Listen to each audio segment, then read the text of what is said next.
Alors l'enjeu de la révolution numérique est exactement le même que l'enjeu de la révolution industrielle, c'est-à-dire créer de la richesse pour nos sociétés modernes au travers de deux choses, des gains de productivité substantiels et de nouveaux produits et services qui seront à valeur ajoutée pour nos entreprises et pour notre société.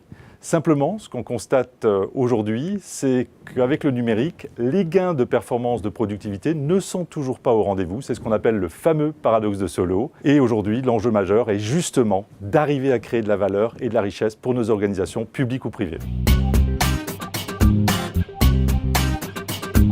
Alors, la révolution numérique n'est pas une énième révolution industrielle.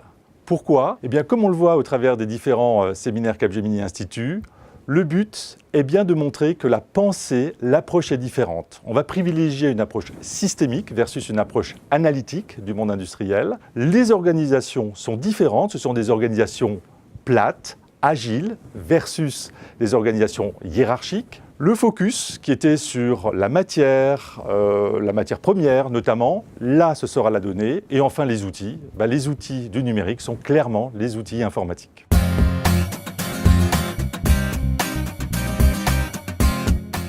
Les technologies sont-elles au centre de la révolution numérique? Oui et non. Non, parce qu'effectivement, on s'aperçoit que tous les cas d'entreprises, publiques ou privées, qui ont commencé par la technologie, n'ont pas créé de richesse, de gains de productivité ou de nouveaux services à valeur ajoutée. En fait, la révolution numérique devrait s'appeler la révolution informationnelle et des services. L'enjeu, c'est d'abord de repenser nos business models, de repenser aujourd'hui la place de l'homme, de l'organisation, des solutions. C'est ça qui va véritablement créer la valeur ajoutée au sein de nos organisations. Et c'est tout cela que nous expliquons au travers de toutes les méthodes, mais aussi de tous les outils potentiels, et qui aura pour but de rendre nos organisations plus performantes.